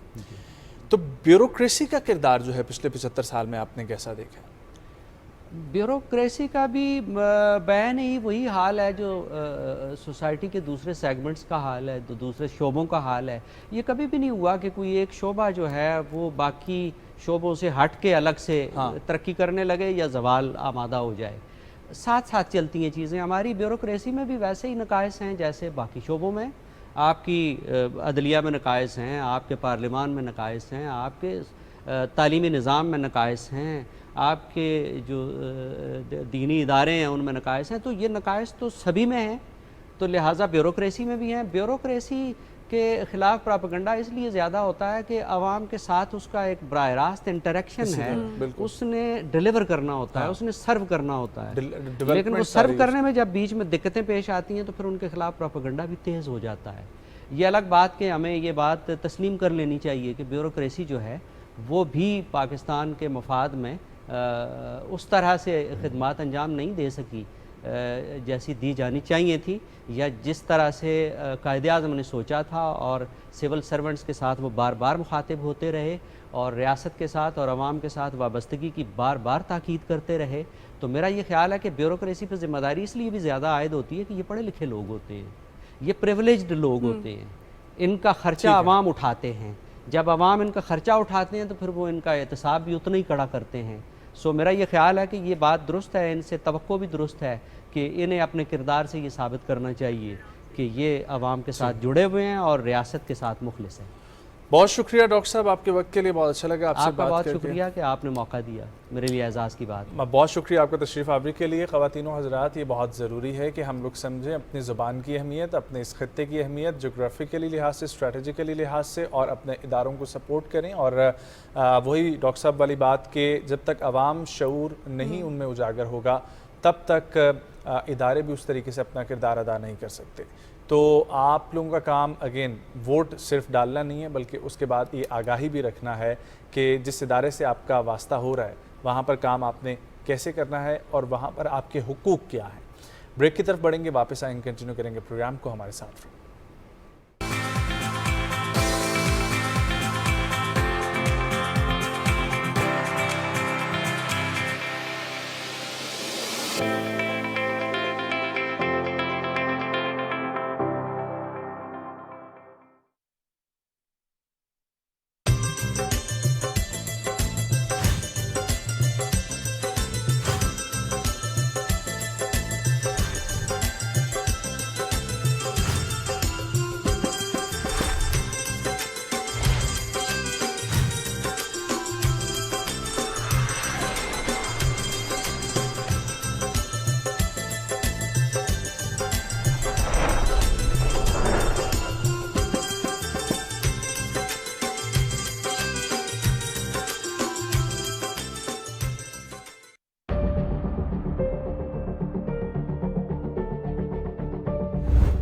मोदी हुकूमत कश्मीरियों को उनकी शनाख्त से महरूम करने की साजिश पर अमल पैरा है। आरएसएस की हिमायत याफ्ता भारतीय हुकूमत रियासत जम्मू कश्मीर की मुस्लिम अक्सरियत को अक़लियत में तब्दील करने पर तुली हुई है। कश्मीरियों की शनाख्त छीनने की साजिश के तहत मोदी हुकूमत गैर रियासती बाशिंदों को डोमिसाइल सर्टिफिकेट जारी कर रही है। आलमी बरादरी की जिम्मेदारी है कि वो मकबूजा जम्मू कश्मीर में बैनुल-अक़वामी क़वानीन की खिलाफ वर्जी करने पर भारत को कटहरे में लाए।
पाकिस्तान में बहुत सारे खेल जाने और माने जाते हैं, लेकिन उनकी फहरिस्त में सबसे ऊपर जो है वो क्रिकेट को जाना जाता है। और क्रिकेट के साथ हमारी बहुत ज़्यादा एफिलिएशन भी है, बहुत प्यार भी है और बहुत मोहब्बत भी है। लेकिन गुजरते वक्त के साथ साथ आपको पता है नजम कि फ़ुटबॉल जो है वो भी अपनी जगह बनाता जा रहा है पाकिस्तानी स्पोर्ट्स में। हाँ, और फुटबॉल के बहुत ज़्यादा फ़ैन अरसे दराज से नज़र आते थे, लेकिन कहीं कहीं कम्युनिटीज़ में, जिस तरह हज़ारा कम्युनिटी हम लोग देख लें, कराची के अंदर लियारी कम्युनिटी, फिर इस्लामाबाद के बॉयज़ जो हैं वो काफ़ी अरसे से फ़ुटबॉल में इंगेज हो रहे हैं, गिलगिती कम्युनिटी, लेकिन अब इसका वसी जो है ना वो होता जा रहा है पैमाना। ख़वातीन की फ़ुटबॉल टीम भी और मेल फ़ुटबॉल टीम भी।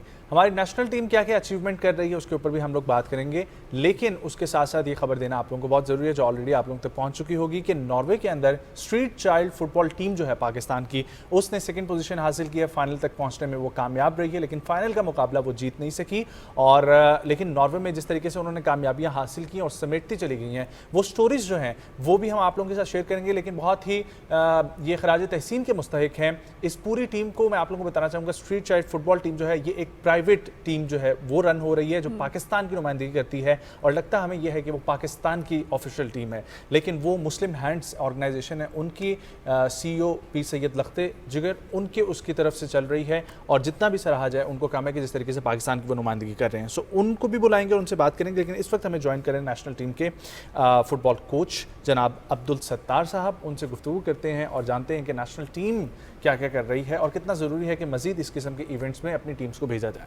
अस्सलाम वालेकुम सर, बहुत शुक्रिया वक्त निकालने के लिए। खैरियत से आप? बिस्मिल्लाहिर्रहमानिर्रहीम। बहुत शुक्रिया PTV मॉर्निंग शोज़ प्रोग्राम का। मैं उनको बहुत ज़्यादा, सबसे ज़्यादा अप्रिशिएट करना चाहता हूँ कि जिन्होंने मुझे अपने प्रोग्राम में शामिल किया। सर आपका आने बहुत के लिए ज़्यादा मशकूर हूँ मैं उनका।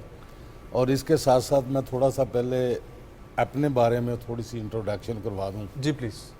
कि मैं फीफा का ए लाइसेंस कोच भी हूँ, नेशनल कोच भी हूँ, और इसके साथ साथ मैंने पाकिस्तान का वो फर्स्ट गोल्ड मेडलिस्ट हूँ जिसमें मैंने ही गोल किया था विनिंग में 89 में साउथ एशियन गेम में। तो अल्लाह ताला ने ये ऑनर दिया। और इसके साथ अब फुटबॉल के हवाले से जो मेरे अपने खदशात हैं, जो मेरे अपने जहन में काफ़ी सारी चीज़ें हैं, अभी मैंने रिसेंटली वज़ीर आज़म टैलेंट हंट प्रोग्राम जो अभी चल रहा था उसमें वोमेंस की मैं चीफ सेलेक्टर था। अच्छा। तो वो प्रोग्राम अभी मैंने किया है, तकरीबन 3 दिन पहले ख़त्म हुआ है वो प्रोग्राम। उसमें मैं एज ए चीफ सेलेक्टर था वोमेंस का। और इसके साथ साथ ही हमारी जो अभी स्ट्रीट चाइल्ड बच्चों की जो टीम मुस्लिम हैंड के थ्रू गई है, ये हमारी काफ़ी हद तक पहले भी ये बच्चे बड़े बूस्ट हुए हैं। इनके बाकायदा हमारे नेशनल कोच मेरे क्लीक हैं रशीद साहब, बड़ी मेहनत करते हैं। और ये बच्चे भी माशाल्लाह काफ़ी एनवायरनमेंट जो इनकी अच्छी है, क्लब्स में खेलते हैं। सही बात है। ये प्रोफेशनल बच्चे हैं जो मुख्तलिफ़ क्लबों में खेलते हैं। तो उस सिस्टम में वो तो NGO की टीमें हैं, हाँ, वो खेल रही हैं, लेकिन हमारे स्ट्रीट चाइल्ड बच्चों को मैं स्पेशली बूस्ट करना चाहूँगा कि उनकी बहुत ज़्यादा कावश है कि इस तरह के हालात में रह के इस तरह के कंट्री के साथ जाके खेलना बहुत इम्पॉसिबल था, और बहुत बड़ा ये इंसेंटिव है इन बच्चों के लिए। और सर उन बच्चों की आप स्टोरीज सुने, आप यकीनी तौर पर आपके दोस्त कोच हैं, वहाँ पर आपने बच्चों से मिले होंगे कई दफ़ा, और बड़े बड़े वो बच्चे जिनको घर से निकाल दिया गया था कि तो फुटबॉल खेलते हो उस पे, और कई इलेक्ट्रिशियंस थे, कई कूड़ा चुनने वाले बच्चे थे, और आज वो पाकिस्तान को रिप्रेजेंट कर रहे हैं। सर यही चीज़ है कि मैं अपने से पहले सिलेक्शन देता हूँ कि मैं एज ए फुटबॉलर, जब मेरे पेरेंट्स, मैं छोटा था तो फुटबॉल खेलता था, तो वो मेरी पूरी फैमिली जो है ना वो एजुकेटेड है, वेल एजुकेटेड। तो मेरे पेरेंट्स जो मेरे वालिद थे वो एक ज़िम्मेदार थे, उन्होंने मुझे कहना कि फ़ुटबॉल ना खेलो, पढ़ो। तो मुझे जुनून से ज़्यादा शौक़ था। तो फिर एजुकेशन रह जाती है, क्योंकि इसमें जाना, इसको फोकस करना, तो ये जितने भी बच्चे हैं ना इनकी एजुकेशन बहुत कम है। सही बात है। या तो एजुकेशन में अच्छा हो जाएगा बच्चा, या फिर फुटबॉल में अच्छा हो जाएगा। एक ही चीज़ होगी, जहाँ पाँव से ठीक होगा, जहाँ हाथ से ठीक होगा। तो अब बच्चे ये प्रोफेशनली बच्चे जो है ना, टेक्निकली बच्चे, फिज़िकली बच्चे, मेंटली स्किल के तौर पे बहुत अच्छे हैं बच्चे, ये बहुत परफेक्ट बच्चे हैं, लेकिन इनके पास एजुकेशन नहीं है, हालात नहीं है, गरीब घरानों के हैं ये बच्चे। इनके लिए अब देखें सबसे बड़ी चीज़ जो थोड़ा रिसेंटली पहले 1 साल पहले हमने ही एहतजाज किया कि बहुत अदारे हमारी PTI की गवर्नमेंट के दौरान जो अदारे बंद हुए। मुझे ये बताएं सर, बच्चों के लिए ना, अब जिस तरीके से ये भी बच्चे हमारे पास मौजूद हैं, इन ये खेल रहे हैं, सपोर्ट कर रहे हैं, तो आगे पाकिस्तान भी बढ़ रहा है, तो ऐसे जो हमारे आम बच्चे हैं जो इस वक्त अच्छी एजुकेशन ले रहे हैं, उनके लिए खेल जो है वो किस तरीके से इम्पॉर्टेंट है, और ख़ास तौर पे जो है ना अगर इसी किस्म की फ़िज़िकल एक्टिविटीज़ में इन्वॉल्व हों तो बच्चे वो कितना अच्छा होगा उनकी ज़िंदगी के लिए आगे? सर मैंने ना अभी गुलबर्ग करीम में स्पेशली एक एकेडमी बनाई है फुटबॉल की। वैसे तो मैं इस्लामाबाद में ही एडजस्ट हूँ एज ए नेशनल लेवल पे, लेकिन उधर एक उनकी जो मैनेजमेंट है, स्पेशली उनके जो जनरल सेक्रेटरी हैं और प्रॉपर्टी जीएम साहब हैं मोहम्मद मुबीन साहब, उन्होंने एक एकेडमी लॉन्च की है जिसका मैं कोच हूँ, और मैं उनकी सुपरविज़न में उधर कोचिंग भी करवा रहा हूँ बच्चों को, न्यूट्रिशन पे, स्किल पे, हर चीज़ पे मैं प्रैक्टिकली काम कर रहा हूँ। अच्छा, लेकिन ये जो बच्चे हैं ना, हाँ, ये एजुकेटर तो बच्चे हैं, ये खाली अपनी फिजिकल फिटनेस के लिए आते हैं। हाँ। इनको वो फाइटिंग स्पिरिट नहीं इनके अंदर होता। अच्छा, जिसके वो लिए कैसे आए ये भी मैं चाहते आपसे पूछूंगा। एक ब्रेक छोटा सा हमने शामिल करने, वापस आएंगे, कंटिन्यू करेंगे हमारे साथ।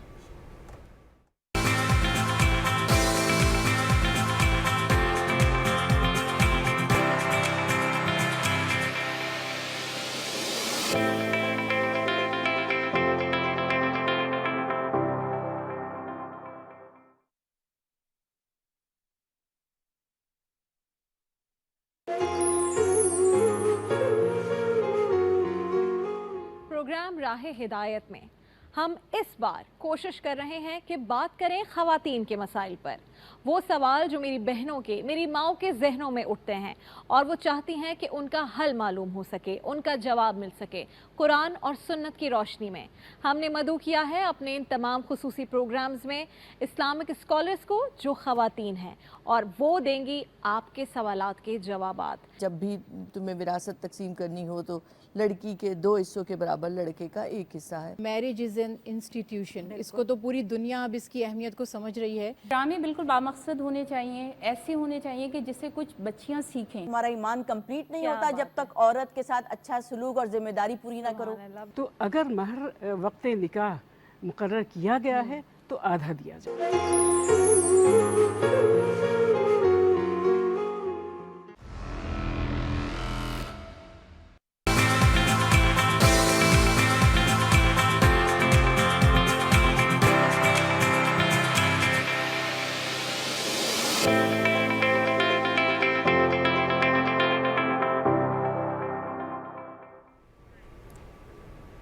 वेलकम बैक टू सुबह पाकिस्तान, और हमारे साथ मौजूद हैं फुटबॉल नेशनल टीम के कोच अब्दुल सत्तार साहब, और इनसे बातों का सिलसिला जारी रखेंगे। सर, आपने थोड़ी देर पहले जिक्र किया कि टैलेंट हंट का एक प्रोग्राम आप लोगों ने किया था, उस हवाले से थोड़ी डिटेल्स बताइएगा कि किस तरीके से क्यों हुआ, क्योंकि जब क्रिकेट या इस तरह के बाकी खेलों की बात की जाती है तो मुख्तलिफ इलाकों में जाके या मुख्तलिफ जगहों पर जाके कैंप्स लगाए जाते हैं। क्या ये भी उसी तरीके का टैलेंट हंट प्रोग्राम था या कुछ मुख्तलिफ था इसमें? जी बिस्मिल्लाह। सबसे पहली बात तो ये कि ये जो प्रोग्राम टैलेंट हंट वज़ीर-ए-आज़म प्रोग्राम था ये, तो ये प्रोग्राम HEC के सुपरविज़न में ये मुख्तलिफ एरियाज़ में ये टैलेंट हंट प्रोग्राम हुआ है, मैंस और वोमेंस का। इसमें तमाम इवेंट्स हुए हैं, ये नहीं कि खाली फुटबॉल हुआ है, हर इवेंट के ये टैलेंट हंट हुआ है। उसमें स्पेशली वो लोग इन्वेस्ट किए हैं जिनको टैलेंट हंट के लिए उनके पास टेक्निकली तौर पे वो साउंड थे, उनको उन्होंने अप्लाइज किया और उन लोगों ने उनको सिलेक्शन की है। और उनमें से सिलेक्शन करके अभी वो नेशनल चैम्पियनशिप हो रही है लाहौर में उन टीम्स की। जैसे इस्लामाबाद से 2 टीमें बनी हैं जिसमें गिलगित, स्कर्दू, मुजफ्फराबाद, मीरपुर और इस्लामाबाद, इनमें से सबसे सिलेक्शन करके 2 टीमें बनी हैं। अच्छा। 2 नेशनल में पार्टिसिपेट किए हैं। इसी तरह कोयटा से आई हैं, इसी तरीके से कराची सिंध से आई हैं, तो इस तरीके से पेशावर से गई हैं, उनका भी कंपटीशन हो रहा है। तो उनमें से जो सिलेक्शन होगी वो लड़के जो वो बच्चियाँ बाहर आउट कंट्री में पार्टिसिपेट करेंगी। ये बहुत अच्छा प्लान है, मतलब बहुत अच्छा टीम को प्रोग्राम। रिप्रेजेंट करेंगे। जी बहुत अच्छा प्रोग्राम था और मुझे जितनी तारीफ की जाए इस तरह के टैलेंट बहुत अच्छा प्रोग्राम्स की वो प्रोग्राम था कम है। माशाल्लाह। अच्छा सत्तार साहब, ये बताइएगा कि ये आप खेल के बारे में ज़रा बताएं, फुटबॉल जो गेम है इसकी इम्पोर्टेंस कितनी है और इसकी वजह से आपकी लाइफ पे कितनी जो है वो चेंजेस आती है? दुनिया भर में ये क्यों इतनी मकबूल समझी जाती है, क्यों लोग इसको देखते हैं, आखिरकार वजह क्या है? सर सबसे पहली बात तो है कि देखें, फुटबॉल एक खेल ऐसा खेल है कि ये एक फुटबॉल से 20-22 प्लेयर खेलते हैं। हाँ, सबसे बड़ी यूनिटी। और दूसरी बात है कि इसमें पूरी बॉडी स्ट्रक्चर का काम है। फिजिकल फिटनेस लेवल जो है ये बाद गेम है जो पाँव से खेली जाती है। हाँ। बाकी हर गेम जो हर चीज़ है वो हाथ से खेली जाती है। सब हॉकी भी हाथ हॉकी भी सारी ये पाँव से खेली जाती है। इसमें हाथ लगाना फाउल है, ठीक है। और ये पूरी बॉडी स्ट्रक्चर का काम है। इसमें बॉडी लैंग्वेज के मुताबिक बंदा एडजस्ट करता है। इसमें एनवायरनमेंट भी बहुत अच्छी होती है, फिजिकल फिटनेस भी बहुत ज़्यादा अच्छी होती है। तो वहाँ ये गेम है और इसको ज़्यादा इंटरेस्ट भी इसलिए लोग लेते हैं कि इस एक गेंद के साथ 20-22 प्लेयर खेल लेते हैं। बाकी तो हर एक को इन चीज़ों के लिए गैजेट्स चाहिए, जी अलग-अलग इक्विपमेंट चाहिए होता है, तो इसके लिए ये चीज़ होती है। तो दूसरा, दुनिया में सबसे ज़्यादा मकबूल ये खेल है क्योंकि उन लोगों ने ग्रास रूट लेवल से मेहनत करके तब ऊपर इस लेवल पे गए। हमारे मुल्क में अभी तक ग्रास रूट लेवल पे काम नहीं हुआ। थोड़ा अरसा हुआ था, अंडर 16 से लेके अंडर 13 से लेके ये काम शुरू हुआ था, लेकिन वो ब्रेक हो गया। AFC ने हमें सपोर्ट की थी, लेकिन अब वो नहीं चल रहा, जिसकी वजह से ये सारा सिस्टम खराब है। ठीक हो गया। तो सर, हम उम्मीद करते हैं कि आप इसी तरीके से इसको आगे लेकर बढ़ाते रहेंगे। बहुत शुक्रिया आपका वक्त निकालने के लिए, और हमारी नेशनल टीम भी आगे बढ़ती रहे, और आप लोग भी अगर फ़ुटबॉल के शौकीन हैं तो ज़रूर खेलें और रिप्रेजेंट करें पाकिस्तान को। एक ब्रेक हमारे साथ रहो।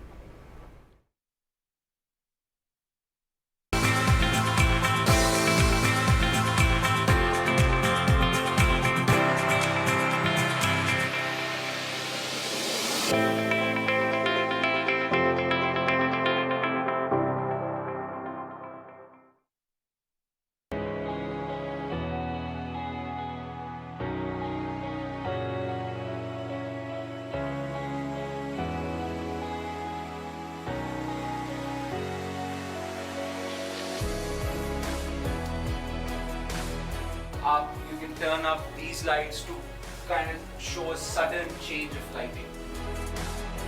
PTV एकेडमी पे हम आपको यही सिखाएंगे कि ड्रामे का मेकअप कैसा होता है, फिल्म का मेकअप कैसा होता है, और कमर्शियल्स में जो मेकअप होता है वो कैसा होता है।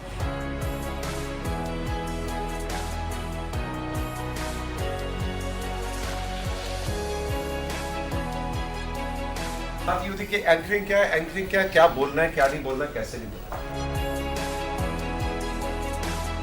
हर इंसान के अंदर एक अदाकार होता है, उस अदाकार को रिफाइन कैसे करना है ये हम बताएं।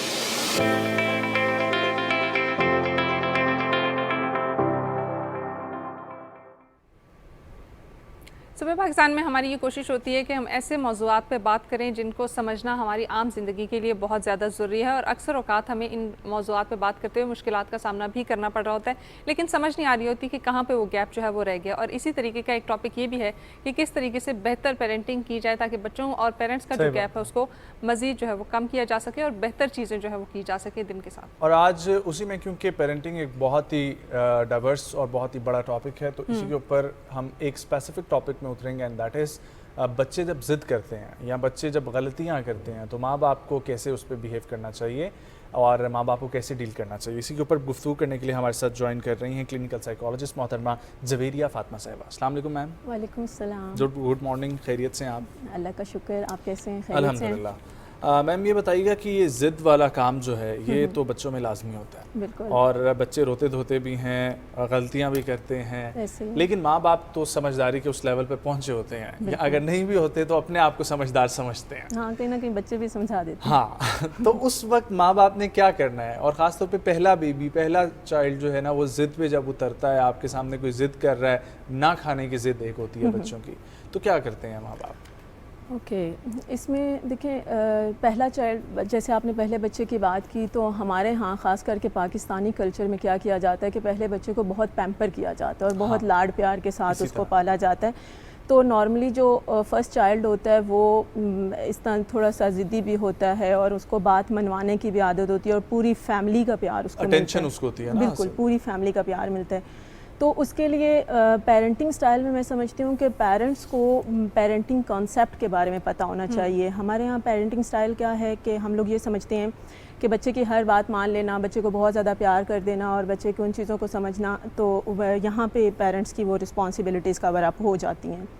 ऑल्दो के कॉन्सेप्ट क्या है कि हमने बच्चे की तरबियत में कौन सी चीज़ें बिल्डअप करनी हैं, उसमें जिसमें कॉन्फिडेंस आ जाता है, उसकी क्रिएटिविटी आ जाती है, उसका कैरेक्टर बिल्डिंग आ जाती है। तो ये फ्रॉम द बर्थ उसके ऊपर अगर पेरेंट्स इस चीज़ को अंडरस्टैंड करने लग जाएं तो ऑटोमेटिकली चीज़ें with the passage of time बेहतर होती रहती हैं।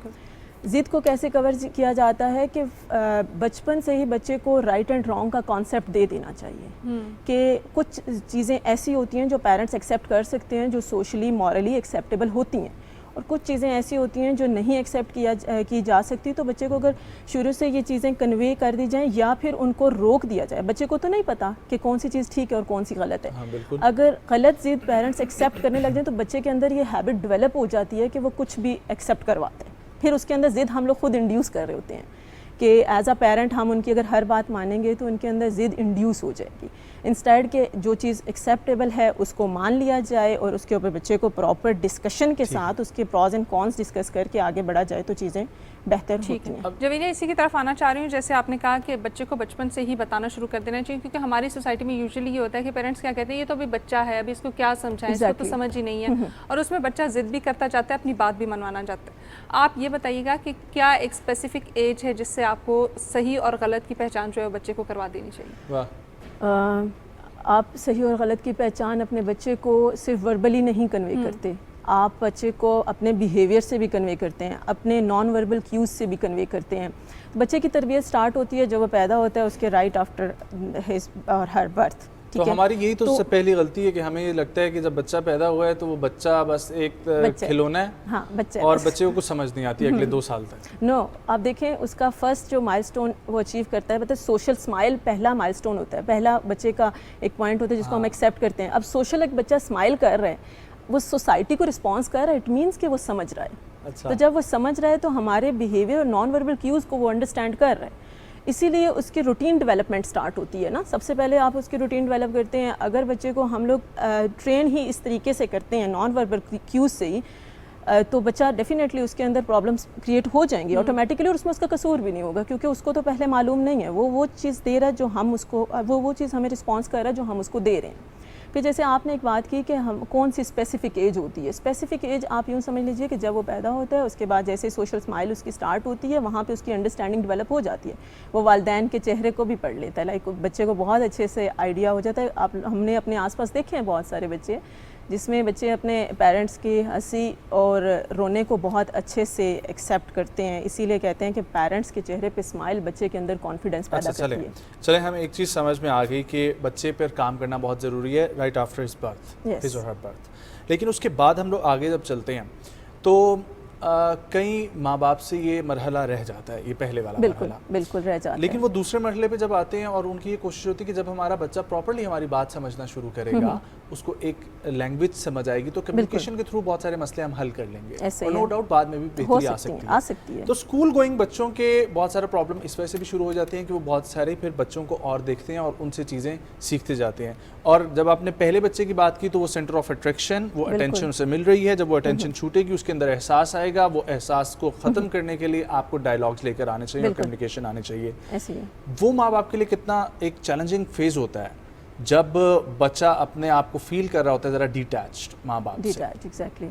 अच्छा, आपने पेरेंट्स के फेज़ के बारे में बात की। एक चीज़ यहाँ पे मैं बताऊँ, देखें बच्चे की जिस तरह आपने कहा ना कि एक फ़ेज़ तो गुजर गया उसकी पर्सनालिटी का कि वो नॉन वर्बल क्यूज़ को पेरेंट्स ने अगर मिस कर दिया है तो वो कम्युनिकेशन के थ्रू अपने बच्चे को कैसे बेहतर कर सकते हैं।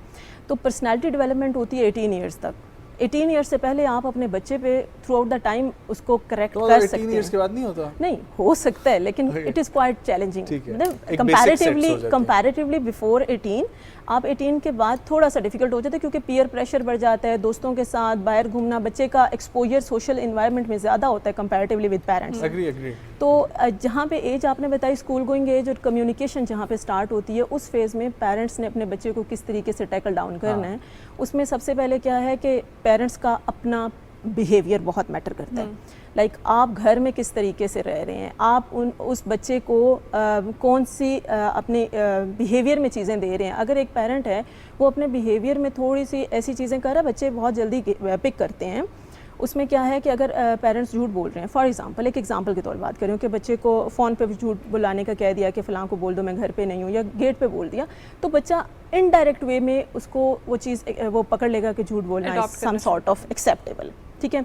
या फिर पेरेंट्स आपके सामने कोई और बात कर रहे हैं, बच्चे के सामने कोई और बात कर रहे हैं और आपस में कोई और चीज़ कन्वे कर रहे हैं, तो वहाँ पे बच्चे के अंदर डुअल पर्सनालिटी के ट्रेड्स पैदा होना शुरू हो जाते हैं कि हम अपने अंदर नेगेटिविटी को छुपा सकते हैं, ठीक है। वहाँ पे आपके लिए क्या चीज़ है कि पेरेंट्स को अपने बच्चे के साथ प्रॉपर 3 F's होते हैं, फ़न, फेयर एंड फ्लेक्सिबल, ठीक है। अब आप बच्चे के साथ फ़न भी कर सकते हैं। फेयर क्या है कि आप क्लियर कट चीज़ें उनके सामने डिस्कस करें, उनके साथ बात करें।